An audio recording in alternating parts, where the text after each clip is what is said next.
Welcome back to Cyber Defense Webinars. I'm your host, Gary Miliefsky, and the publisher of Cyber Defense Magazine. Before we get started, I wanted to thank you for attending this on-demand webinar. Don't forget to stay to the end, and we'll be emailing you your certificate for attendance. Today's Cyber Defense webinar is being brought to you by Cye, CYE, an award-winning exposure management platform provider with risk quantification at its core. Visit them online at cyesec.com. Now, despite record-breaking cybersecurity budgets, global organizations continue to fall short in their ability to prevent breaches, manage risk, and build true resilience. Where's the disconnect? Why isn't more spending translating into better outcomes? In today's webinar, More Money, More Problems, Why Cybersecurity Spending Isn't Making Us Much Safer, we'll unpack the findings of the newly released 2025 Cybersecurity Maturity Report and explore the deeper challenges behind today's most pressing cybersecurity trends. Today, we're joined by two experts for an eye-opening conversation that goes beyond the budget to examine what really drives cybersecurity maturity, from leadership to AI adoption, supply chain risks, and much more. Our expert guest speakers are Reuven Aronashvili, the founder and CEO of Cye, and Sachin Kansagra, director at Aon. Rubi and Sachin, welcome. Thank you, Gary. Great to be here. Hi, Gary. So, Rubi, you recently published your 2025 Cybersecurity Maturity Report. Could you please just share some background? Why did you publish this report? Why should security leaders pay attention to it? And what's the value they're going to obtain from it? You know, when you think about cybersecurity resilience in organizations, you find that there are multiple points or multiple data points that organizations need to take into consideration, starting from basic things like identity management, authentication, multi-factor authentication, and so on, and going all the way through newly introduced capabilities like AI and other capabilities in the organization that require, let's say, the attention of the security leaders. In order to stay focused, to understand what really moves the needle, as you mentioned yourself, more budget doesn't necessarily means more security. We are trying to really put the spot on those elements that will yield the highest return on investment when it comes to cybersecurity investment, posture in general, and for that we provide a maturity report that shows exactly where organizations fall short, what is the benchmark in the industry, what are the mistakes that we see out there, and above all, how to take your organization into the next level of cybersecurity maturity.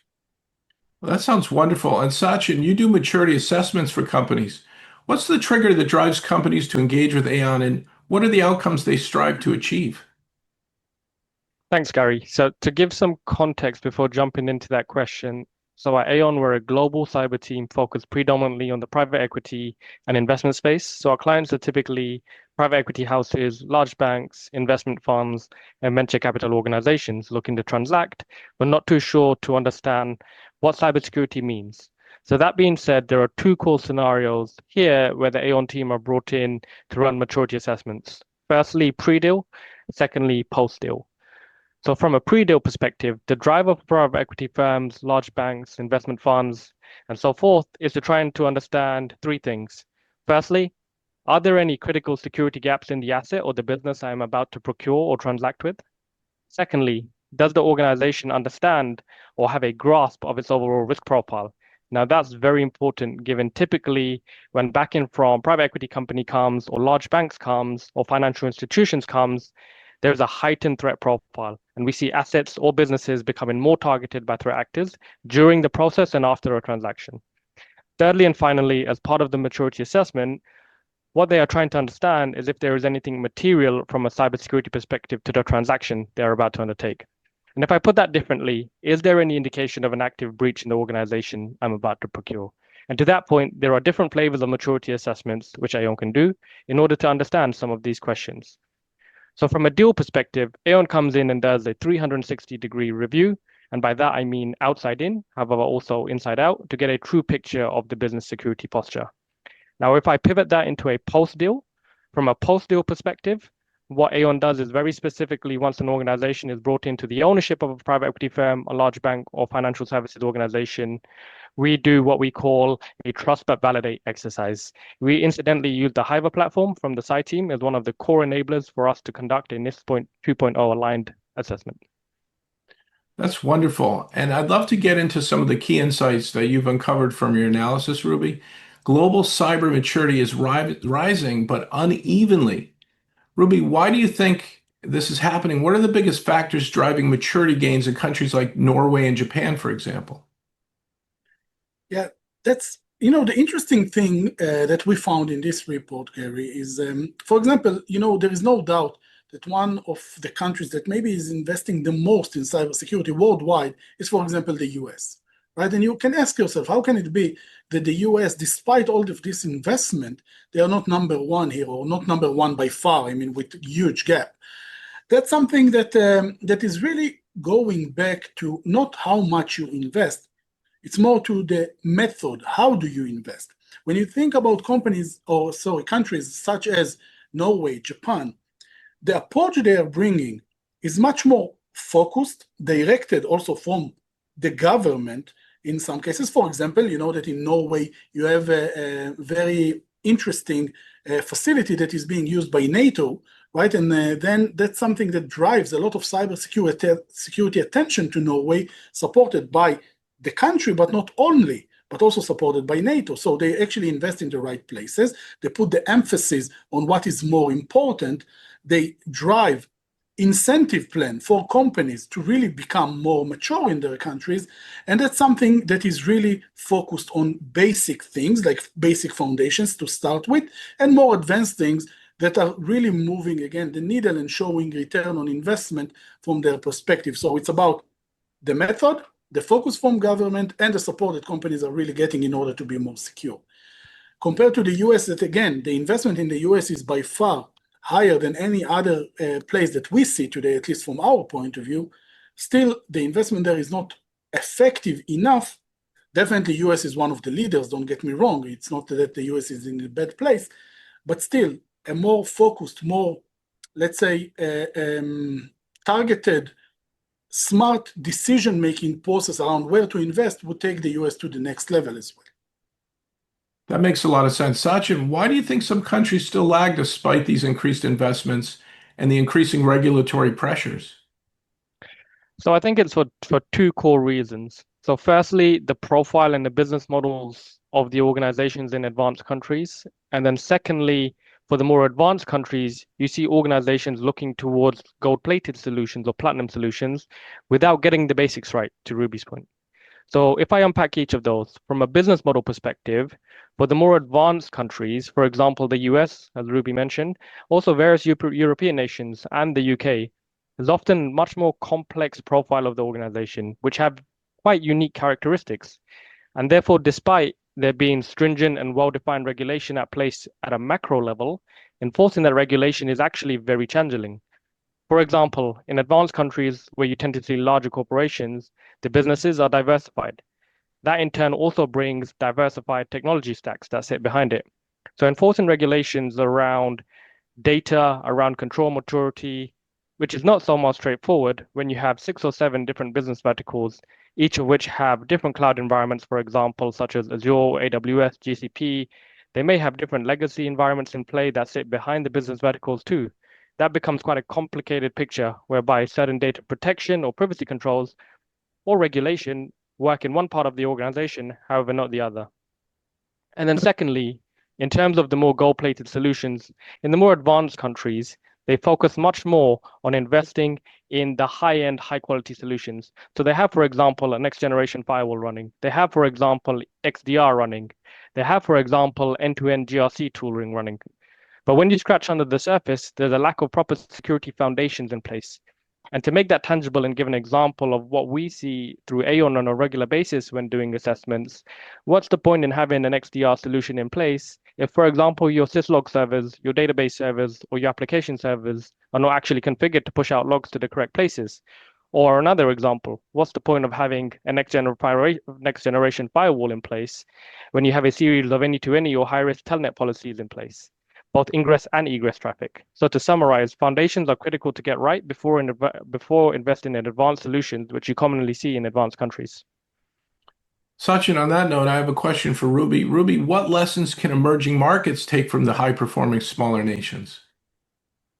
So I think, to Sachin's point also, Sachin's point was very important. The complexity and the profile of companies in countries, that's extremely important. And that's a good point, right? Because the size, complexity of organizations in the US is very different than the organizations in Norway.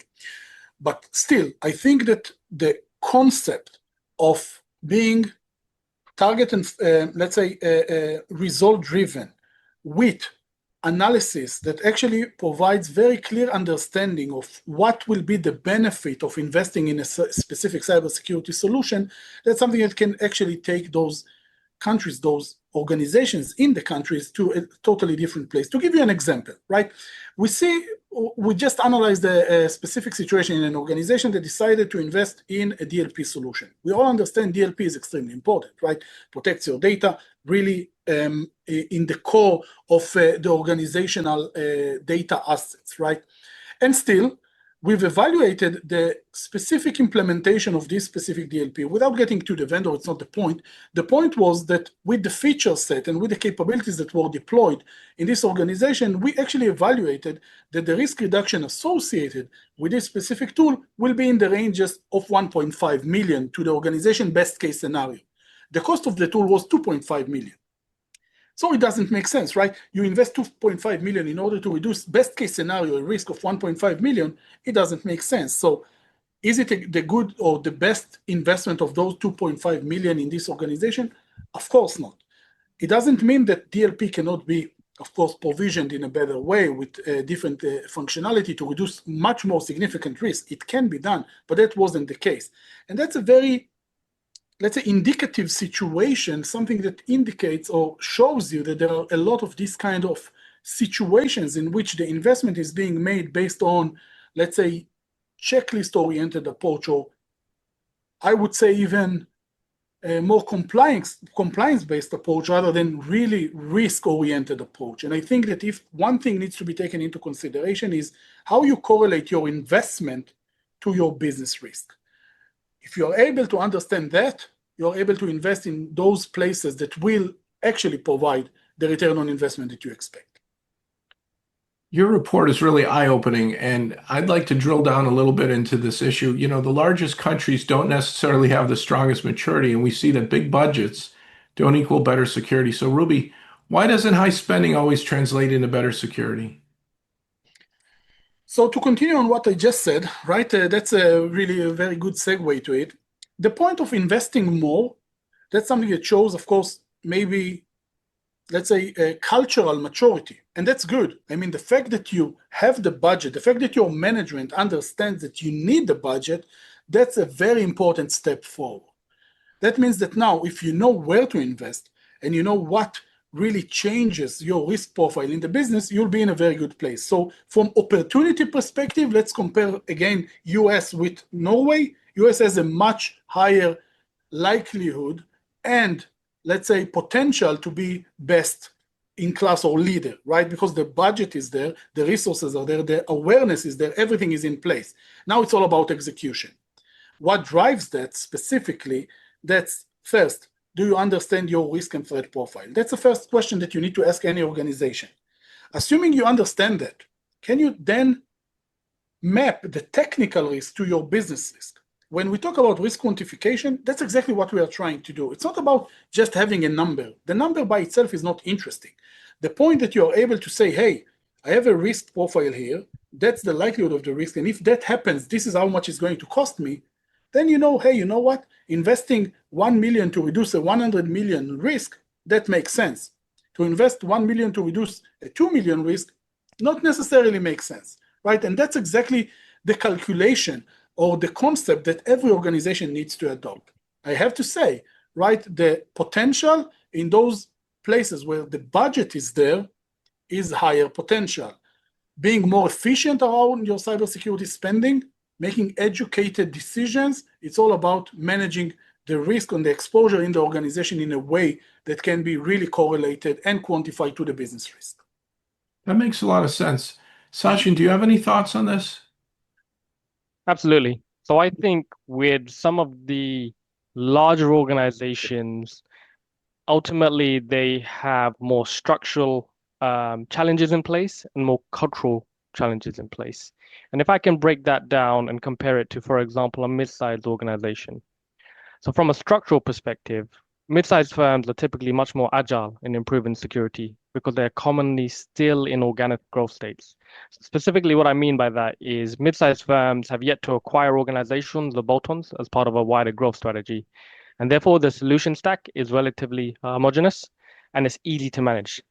To put that into a technical perspective, firstly, from an Active Directory perspective, it isn't compounded by different forests from other organizations you have acquired, as you would see with larger organizations, where you need various site-to-site trust in place or parent-child relationships and so forth. Secondly, you don't have various legacy or on-premise systems, which now contend with multi-cloud footprints from a business you have acquired. Therefore, there is a much more streamlined business, which makes mid-sized organizations much more agile and able to improve security comparatively to larger organizations. Now, if I also compare the cultural elements from mid-sized organizations to show the challenge when compared to larger organizations. So when we talk about cultural traits, mid-sized organizations still have what I term as the entrepreneurial mindset. And one, to put that simply, is very much the superpower of getting things done effectively and getting things done efficiently. What that means from a cybersecurity perspective is that mid-sized firms are able to, for example, allocate ownership to tasks without bureaucracy coming in the way. They're able to make decisions at pace. This is because there's much more direct relationship between the mid-level management who run the business operationally and the board who run the business strategically. And finally, and somewhat linked to what I just said, the knowledge centers in mid-sized businesses are far more concentrated within an organization, which means that if decisions are made, the dependencies and impacts of decisions are far more predictable, and therefore they're made at a lot more pace. So all of those points contribute to a much more lean and operating agile environment when compared to larger organizations who struggle to scale the security. Yeah, just to add on that, maybe, that's really a great segue to the next slide, obviously. And the fact that you mentioned mid-sized organization and the fact that they are able to be much more effective actually is reflected in the report. And that's very interesting to see that. And to add to what you just said, I think that the fact that when you're becoming a mid-sized company, that's the first time that you meet cybersecurity considerations, because now you're selling to other companies, you're being asked maybe to provide your cybersecurity profile to others, and more than that, you are becoming a target. Things are becoming a little bit more complex. That's maybe the sweet spot when it comes to when you think about cybersecurity. You are not too small to deal with cybersecurity considerations, budget-wise and so on, and you're not too big from complexities perspective. As you mentioned, you're able to be more agile and information can be in place. Decision-making is easier. Management is closer to the actual operational processes. So that's why we see this huge gap that you can see here between mid-sized organizations and larger organizations, and also smaller organizations. So that's very interesting insight from my point of view. Sorry, Gary, you're one step, Ruby, you're one step ahead of me. And what I'm hearing is there's this entrepreneurial spirit in the mid-size and there's less bureaucracy. But Ruby, what are other differences? Like, why are smaller companies failing the test of maturity? And again, just to reiterate, the larger companies as well who have these budgets. Yeah. So on the smaller side, that's clear, right? It's not usually for this kind of small organizations, it's not the priority. When you have, 1, 10, 50 people in your organization, you're really trying to focus on your business, to start and making the impact that you generated or you constructed the company to really get. So it's really not the focus. And usually when you see focus in smaller organizations is when something happened or when it hurts, right? When you have a specific need, either a compelling event of an incident, or one of your customers is asking now, like in Europe, you need to be DORA compliant, right? Because if you want to work with financial organization, you need to be DORA compliant. Now it's an issue and you need to deal with it. So that's for the smaller size. As I mentioned before, when you're becoming already in a mid-size kind of an organization, then complexity is starting to be an issue, an initial issue, but still the organization is small enough to be able to deal with things fast, and budgets are in the right place in order to allow that.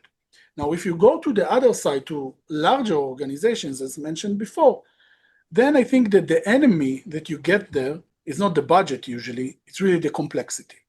How fast can you move? How fast can you steer a big ship? That's something that is always a question. And when you look at the giants of the world, every decision that needs to involve tens or hundreds of thousands of employees and customers and endpoints and servers and so on, that's a hard thing to do, even if those are basic foundations. I've been in a situation with one of the largest organizations worldwide that they wanted, it was 3 years ago, they wanted to change their password policy from 8 characters, right, as a minimum, to 10 characters. It took 9 months of approvals, 9 months of approvals just to go through this simple, immediate change that you do in a mid-sized organization. Just to give you one, small example here, just to understand how complex it can be, right? So that's really an issue. If you are a big organization and you want to improve your maturity, you need to really be more agile, to be able to move faster. That is a necessity. Otherwise, you always fall short, you always be behind. What a great point. And Sachin, are there other structural or cultural traits that make these mid-sized firms more agile in reporting and improving on cybersecurity and regulatory compliance? I think the one point I'll add, and completely agree with everything Reuven mentioned as well, is with specifically the mid-sized companies, there is not so much dispersion structurally across responsibilities. So, for example, there isn't a separate security team, a separate IT team, a separate operations team, a separate development team, all doing different things, heading in different directions at times with different priorities. So for mid-sized companies, given those teams and knowledge centers, like I just mentioned, are much more concentrated, the decision making is a lot quicker. And as the decision making is a lot quicker, to Reuven's point, if you are going to change a password, it doesn't take 9 months to do that. Actually, it's only a series of approvals between 2 or 3 stakeholders. The knowledge center is a lot more centralized, meaning the impact of that decision on other accounts, on other applications is known because the company is not yet, organically or inorganically grown so much that it's becoming such a large, complex IT environment. And therefore, it becomes a lot quicker, a lot more decisions made at pace for the mid-sized companies. And for these larger enterprises, Sachin, what specifically do you think they can learn from these mid-market companies who keep leading in maturity? I think there's a few things that they can learn. Firstly, as I mentioned, the entrepreneurial mindset. So making sure that the roots of how you grew as a business stay with you into the security realm, meaning you are going to make decisions, you're going to be agile, you're trying to remove bureaucracy and remove red tape as much as possible. And then the second one is consolidation and visibility.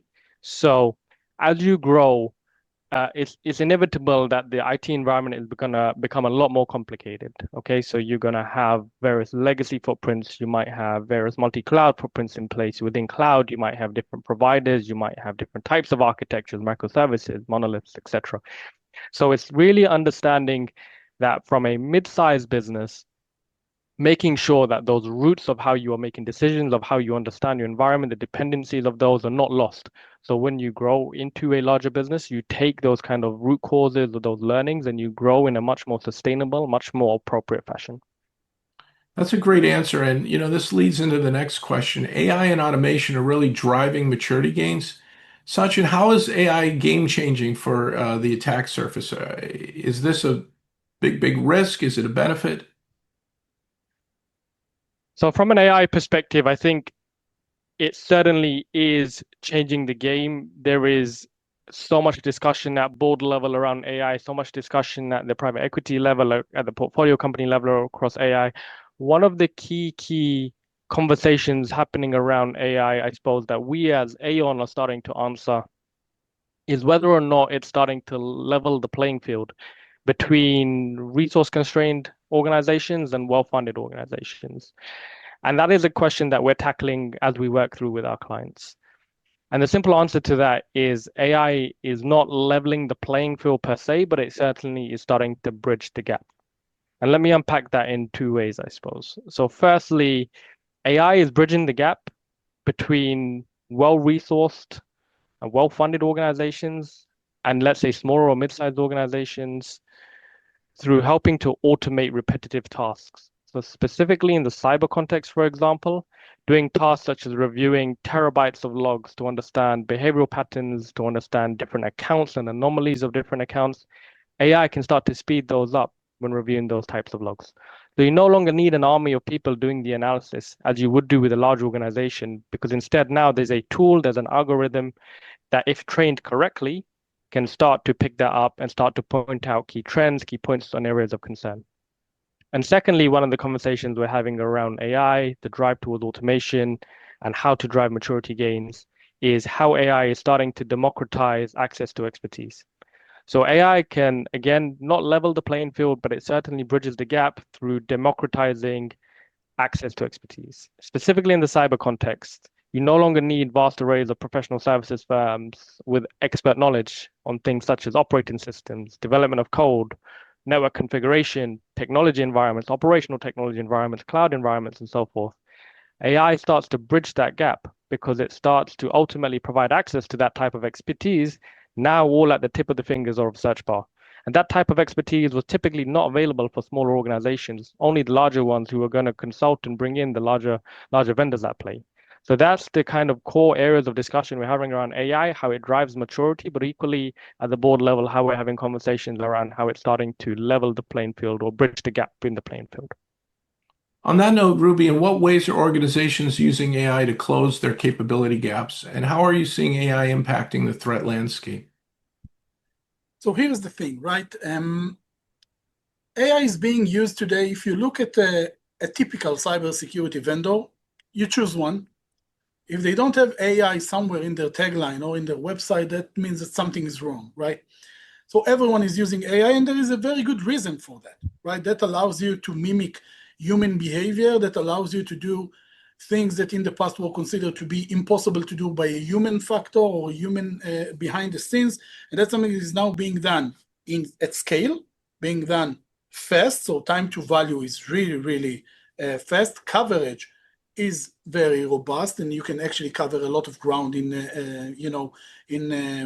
very simple tools in some cases. And that's something that adds to detection capabilities. We see that all over. It helps with prevention capabilities or even response capabilities. That's something that becomes much more mature. And even, when it comes to posture identification and to awareness, even training, whether it's, phishing campaign and so on, everything is becoming more efficient using AI. So that's the good thing. The problem with that is that the attackers, the adversaries, they have the same tools. And here is the unfortunate thing. They are moving faster, much faster. The reason for that is that they don't need to be, for example, enterprise ready. They don't need to test their tools. They don't care if they break anything, right? So from their point of view, it's much easier. So from my point of view, yes, there are a lot of values in using AI automation in general, and that really helps to bridge the gap. But it's not going to be a replacement for everything that you need. Again, basic foundations, as always. Passwords, identities, close the ports, hygiene on your internet perimeter, hygiene on your environment, all of those elements are still going to be very important. AI can help close the gap, identify the weaknesses much faster, to recommending solutions in a faster way, enforcing solutions in a faster way. That's all great. But we don't have the privilege to, let's say, let go of the basic things that we always discuss that will be forever probably the foundations for our cybersecurity programs.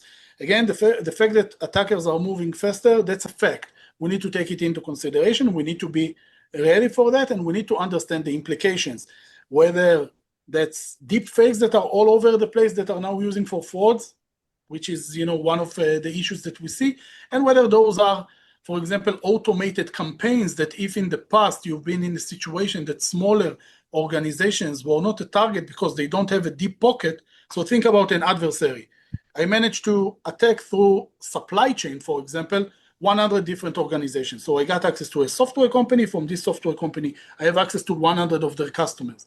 In the past, I would, as an adversary, I would look at the list, see which are the deepest pockets, and I start with this list, a priority list of what I'm going to attack.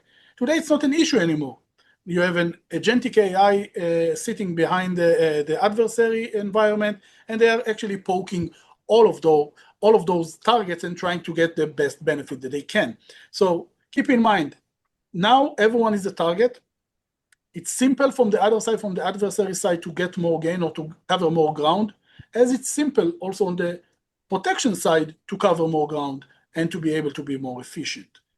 Is it a good thing that is happening to the industry? No doubt. Foundational security and good hygiene always matter, but again, as you said, AI is now being weaponized. Do you believe AI can level the playing field between resource-constrained and well-funded organizations? Question to me or to Sachin? Both of you, actually. Ruby, you go first. Yes, so I think that at the moment, one thing that we need to remember, you talk about well-funded organizations, AI is still expensive. I believe it will be commoditized, and I believe that the cost that we see at the moment will be dramatically different in a few months' time, and definitely in a few years' time. So I believe it's going actually to be the game changer also for smaller organizations and for less funded organizations. I have no doubt that that's going to be the case. At the moment, it's not a cheap solution, and we need to understand that. So the startups and the security solutions that are being built today, and they are pricing, let's say, their products based on cost that they have today, that's something that is still expensive, but I have no doubt that in the very near future, those pricing will go down.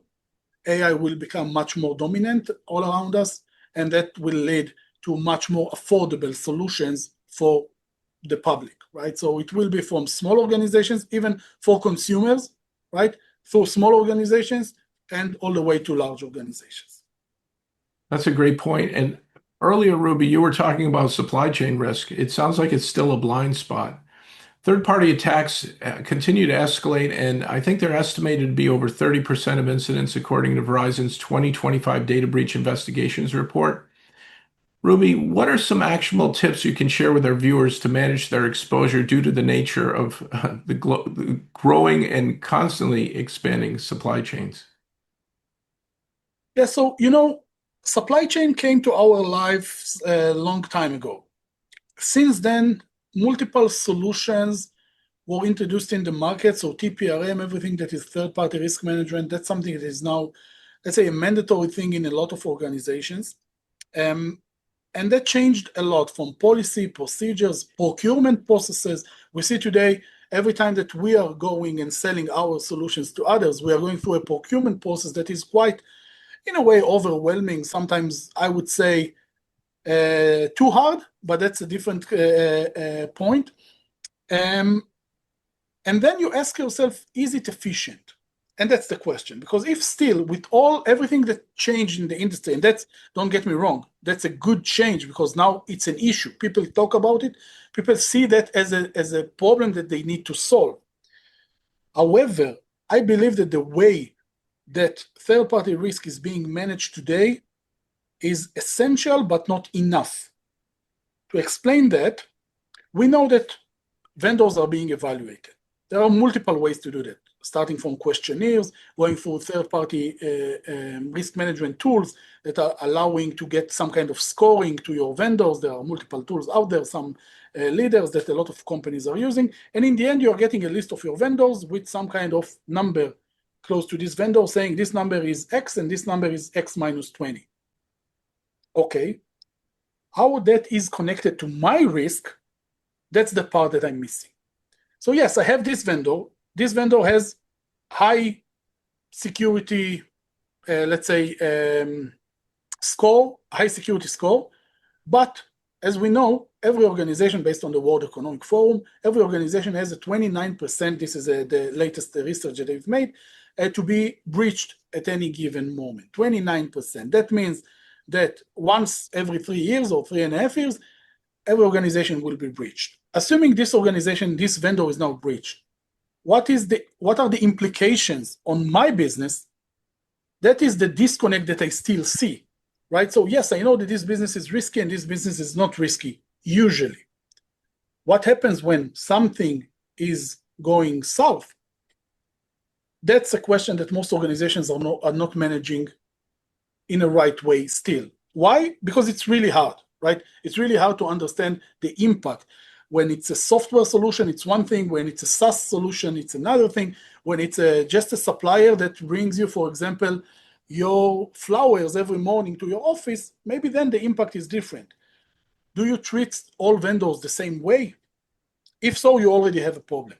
If you have some kind of ranking and you know those are critical vendors, those are less, and you know what is the impact to your business, at least to start with, that is really where the industry needs to go. Meaning a clear translation of the technical risk coming from the vendor on my assets. That's really the change that we need in order to be able to invest better in the vendor relations and also to be able to decide whether this vendor is a good vendor for me, yes or no, right? So it's around transparency from the vendor. That's one thing, which becoming more and more transparent. That's a process, but that's coming there. Second, reaction or response plan. Your business continuity plan needs to include your vendors as well. We see a lot of business continuity plans today. That's really targeted or focused only on my business. It's not the right thing. It's not the right way to think about it. You have to include your critical vendors in this plan and in the disaster recovery and in the recovery phases in general, what happens when they are attacked. And then when you have that mapping and you know what is the impact, you know how much also, as I mentioned before, how much to invest, where to invest, and what to do in order to mitigate the risk to the acceptable risk level. Is it going to be a zero risk? Never. It's not going to be a zero risk, but can it be an acceptable risk level? It can be in a right management approach. That's great advice. And Sachin, do you have any actionable tips or ideas to share on this supply chain risk exposure? Absolutely, Gary. And to pivot off Reuven's comment, and I completely agree. It's not just supplier risk, it's supplier risk in the context of my business, and that's the key thing. So the actionable tips are in that context, the context of the business understanding the supplier and the nature of the supplier services to itself. So the security team, for example, needs to understand the types of connectivity, the accounts, the data transfers, which typically the IT, the procurement team, or the ops team provisioning for suppliers. And it's only through getting that transparency, that visibility, you can start to both protect, but also control suppliers. So from a connectivity standpoint, you need to have a clear picture of how and where connectivity from that supplier comes. To give a technical standpoint, for example, you need to understand if there's any site-to-site within the Active Directory. You need to understand if you have any VPC peering type capability within the cloud environment. Or from an account perspective, are you provisioning standard user types of accounts or that are part of just-in-time model? Or are you provisioning enterprise and domain level admin access accounts for whatever reasons they may be? And it's only through getting that type of visibility do you better manage the exposure that you will have on that supply chain. Once you have that visibility, so once you understand what's the connectivity into an Active Directory, what are the types of accounts or admin accounts I'm provisioning, what is the type of peering capability I'm providing in a cloud environment. For example, you can then start to set the guardrails in place. So as a security team, you may decide, I never want my supplier to have domain administrator privileges in my environment.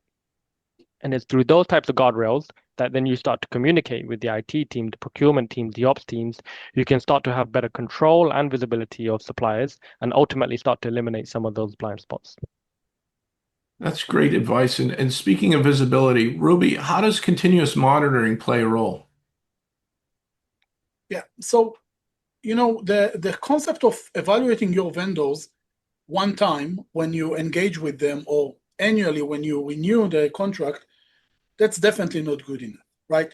The approach that we are taking in general in the industry now, everything becomes more continuous, right? So when you do an assessment, that's nice. The first time, that's very important, eye-opening, but you need to do that at least frequently, if not continuously. That is true for everything that you do. So when you think about your vendor, the fact that you analyze the vendor, and let's say that the vendor came with a perfect score today, doesn't necessarily mean that that's the situation tomorrow, in 2 days, in 3 months. That's a good question. Being able to get this kind of transparency that I've mentioned before, that will be key in every cybersecurity program, not only now, also in the future. So from my point of view, being able to know what is happening, and no organization is perfect, don't get me wrong. I'm not trying to use that as a, a tool to actually decide why not, or to have a reasoning why not to work with a vendor. Actually, the other way around, to know where a vendor is in a risky situation, that can allow me also to maybe really react to it accordingly. And if we see a risk coming from the vendor, maybe we can hire our guards or our monitoring capability or response capabilities for the time being until things are getting better with the vendor side. So from my point of view, understanding the situation from vendor's perspective, as I want to understand my situation in my own network, that's something that has to be treated together as one piece of my ecosystem. So today, my network is not my risk. My risk lies in my network, in my providers, in my SaaS platforms, in my softwares, everything that my assets are connected to, anything that is connected to my assets, in other words, will be important for me to get continuous visibility into the situation. Yeah, and continuous visibility really leads to better reporting all the way up in the infrastructure. Cybersecurity has now become a board level issue, which is actually great news. Ruby, what impact has board involvement and board level cybersecurity expertise had on organizational maturity? So that's, I think, one of the, let's say, best things that happened in recent years, that, of course, connected to regulation, like the SEC changes in the US, the requirements for visibility and so on, and the fact that board members are in a way now personally liable also for cybersecurity related incidents, like other, let's say, issues that can happen in an organization. I think those are in a way good news, because the word is out there, awareness is improving in the board level, and questions like, why do we need this cybersecurity related vendor, or why do we need a SOC? We didn't have any incident in a year. That's $200K that we can actually put in another initiative in the organization. Those kind of questions or those kind of statements are becoming less and less common in those discussions. So now you have a board member that is, in most cases, that is responsible for cybersecurity and accountable for that. That means that budget discussions are now at least getting the right attention. It doesn't mean that it's always easier, but at least the attention is there. The discussion is there. And you know that cybersecurity issues are not going to stay on the, let's say, basement level. They are going all the way to the upper level. And then a decision is being made.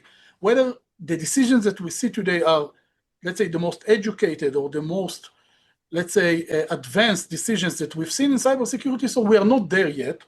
And we still have, let's say, a maturity, let's say, journey to go through.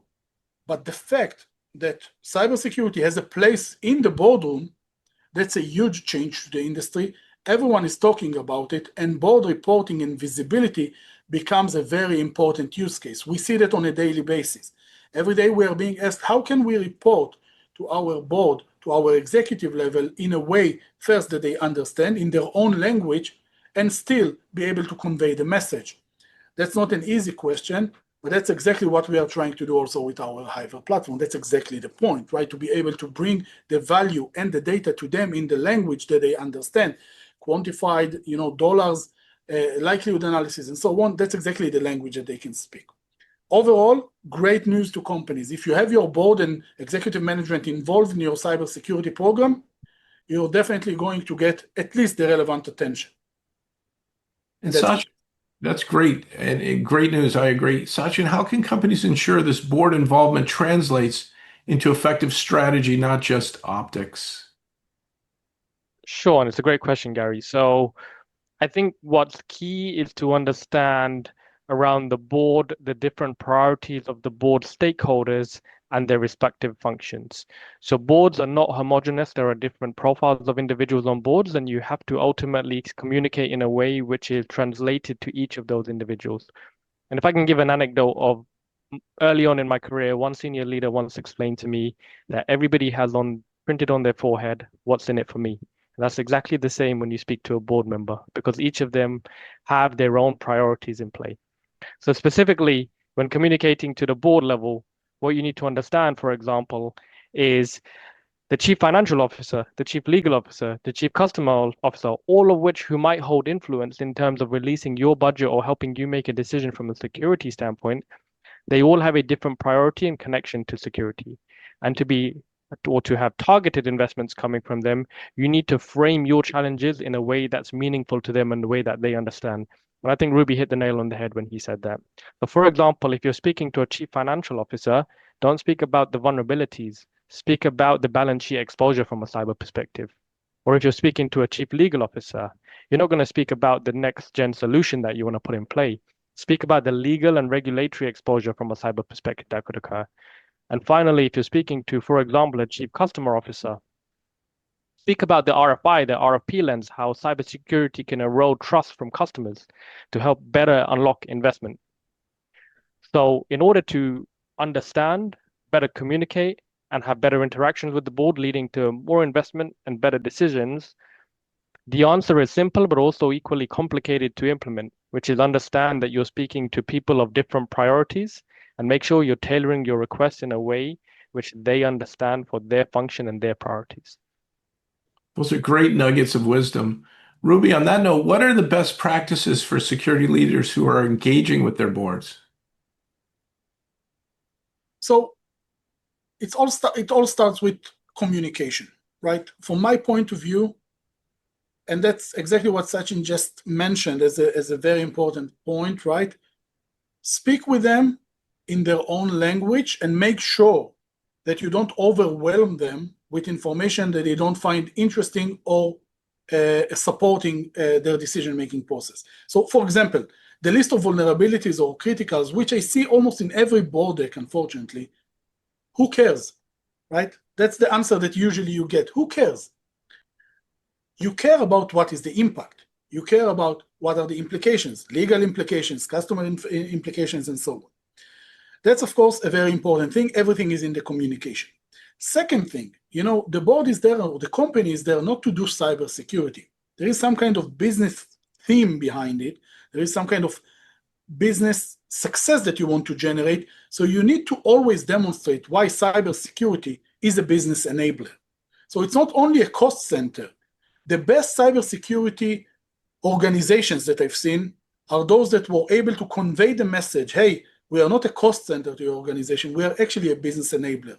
If you are able to use cybersecurity as, for example, I'm generating the best or the most secure TVs, I'm generating the most secure CT devices, right? That's a business enabler. That's something that puts you with a differentiated value that actually can help also sell more or to provide some kind of other comfort to the customers or to the partners or to any other stakeholders in the board. So from my point of view, communication, put the emphasis on business enablement, and make sure that you are very transparent. Make sure that the risk is clearly articulated, that there are no surprises, and people come to you later and say, hey, we didn't understand how serious the situation was. You don't want to find out throughout an incident that that's the situation. So keep in mind, continuous communication with the board. Don't hide anything. Be very clear and specific with what are the risks. Put a very clear action plan around that. So only providing the problems without solutions, it's not a good way also to come to executives or to the board. So be clear, be crisp, know exactly what you want, and be very accurate. I hate the situation or the concept of using the fear factor in the boardroom. So, hey, if something happens, it's going to be a catastrophe. Catastrophe is not a well-defined term. 100 million of a risk, that's a well-defined risk. 10 million, 1 million, 50 million, that's the way to approach it. So from my point of view, again, communication, clear communication, be actionable, put emphasis on business enablement. And Ruby, the person who's usually informing the board of this is the CISO. Let's jump into the CISO effect. Can you have enough cyber resiliency without a CISO? So Ruby and Sachin, what do you think are some common gaps organizations face when they lack a CISO, and how do those gaps affect long-term risk and resiliency? Sachin, you want to start? Yeah, absolutely. So I think ultimately the CISO needs to be in place because you need ownership. You need somebody who is accountable, and that's when you start to see things moving. And very specifically, then that brings the question of, well, what does the CISO need to do in order to impact long-term resilience? So for me, the CISO role has to be in place, and the CISO role has transitioned across the years. And it started off very much as a technical advisor to now moving towards exactly what Ruby said, an enabler and a facilitator to the organization. So more specifically, when you lack a CISO, you lack someone who can translate, enable, and facilitate good decisions at the board level. And to bring that into a real world example, if you're looking at the growth strategy of a business and they're looking, for example, an acquisition in another geographical region, the CISO needs to be able to articulate the risk and help conduct diligence on the potential acquisition, thereby becoming an enabler for the decision that's about to happen, thereby becoming an enabler for the growth that's about to happen. Without that, you might end up transacting with the business, and then that business erodes your value because they have a security incident or they have a breach, which then comes into your business through the back door.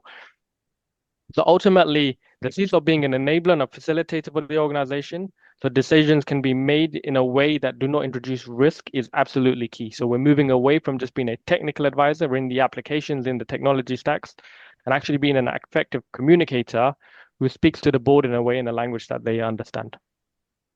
Ruby, any thoughts on the CISO effect? Yeah, first of all, I agree completely with what Sachin just mentioned. I think that the ownership part is really one of the most important things, because when you're the owner, you're also accountable. And as mentioned, you're not an advisor anymore. That was the perception of the CISO role in the past. It was an advisor, help us understand cybersecurity. Now it's actually a practice in the organization. It's a practice that has responsibilities, KPIs, business KPIs, and so on, and that's extremely important, then changing everything. And here's the interesting thing, and I found it extremely interesting when I read the report, the gap between, even in mature organizations, I'm talking about mature organizations, the gap between organizations with CISO and without a CISO, that was, to me, like really a huge surprise to see how big the gap is. It's almost a full point on a scale of 1 to 5. That's a lot. That's a lot of the organizational maturity. Now, that goes back to what a CISO is doing. So from responsibility perspective, the CISO changed the philosophy and the concept in the organization from only preventative items and reactive items to, in a way, predictive and prescriptive items. To give you an example, look at an organization that is very mature, for example, without a CISO. You'll probably find a lot of preventative measures in place, maybe a lot of tools that are in place, not necessarily capabilities, more tools, right? And we can explain the difference if that's relevant. And you'll find it mainly in the preventative part and usually in the detection part. So maybe they have tools to detect things. What about planning for recovery? What about planning for business continuity, which is one of the most important elements that we take into consideration? We'll talk about it in a second a little bit more. But those items are now brought to the table by the CISO, because CISO is thinking about identification of the risk, then prevention, everything that can be prevented, detection, and then response and recovery. Those are very important things. You know, NIST 2.0, when it came in as a new framework, one of the things that changed there very significantly was the new function of govern, right? The governance approach. And I think that says everything. In the past, it was identify, protect, detect, respond, recover. Now it's govern first, because the value and the importance of a governance organization or a governance in the organization, the people that are managing the processes, the people that are actually dictating what needs to do, the value of it is very, very significant. And that's something that is really articulated very nicely in the report. And I think that the CISO value is becoming really, really important.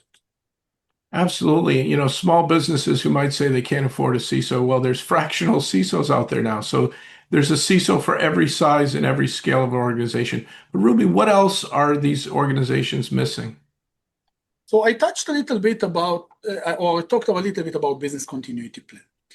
We were shocked in this research specifically to find out that more than 50% of the organizations, they still don't have, let's say, a basic even business continuity plan. I'm not even talking about one that is let's say, effective, tested, validated. Those are things that you need to do, right? So the policy itself, the plan itself is not enough. You need to test the plan, to validate it, to stress test it, to see that it actually works in cases of let's say, emergency situations. Unfortunately, in Israel, we had multiple cases lately to actually test it and see whether it works. That's good on the one hand, but of course, from the geopolitical situation, is not ideal. But here is the point.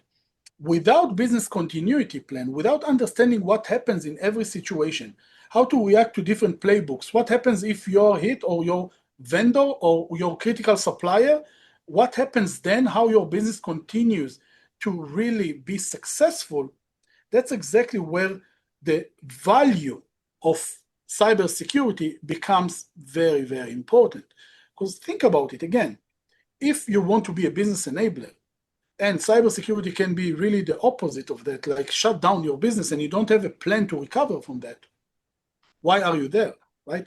What is the value of the business security practice in the organization, of the cybersecurity practice in the organization, if you don't have a plan and a procedure to really act in a case of cybersecurity related incident that shuts down the business? So from my point of view, that was shocking to identify that. And I think it's really improving. I really think it's improving because in the past it was even worse than that. But I really, if there is one thing that I would say as a lesson learned from multiple incidents that we were involved in helping, mitigating the risk or, managing the crisis in organizations, we've seen that business continuity plan, playbooks in place, and incident management plan can really reduce the cost of an incident significantly. I'm talking really significant cost saving and operational, let's say, continuity that can be translated into millions of dollars easily. Wow, this has been such an informative webinar. I want to squeeze in one more question if I can to both of you. Ruby and Sachin, how do organizations know where to invest? I can start. From my point of view, the philosophy is very simple. I'm not saying it's simple to implement, but the philosophy is simple. If you understand your threat profile to start with, in simple words, who is threatening you? What are you trying to protect? Then you are able to connect how you can get from those threat sources to your business assets, meaning understand your weaknesses, vulnerabilities, risk profile. Then you connect it to your business implications, meaning you know that if something is being exploited here, the value to the business is this. Then this can be translated to a very effective investment concept in the organization because you know very clearly what will be the impact of the investment of this dollar on this specific remediation part. I will say, every time that you do that you have this kind of process, that you understand what is the impact to the business, keep communicating that. We are talking about continuous monitoring. That's a very important thing. Continuous communication is even becoming more important. Make sure that the board that we mentioned before, they know about your specific considerations. Make sure that your management is aware, and make sure that everyone understands the risk, understand the implications, and then understand why you want to invest, what you want to invest in cybersecurity improvement. Completely agree, Reuven. Thoughts? Yeah, absolutely.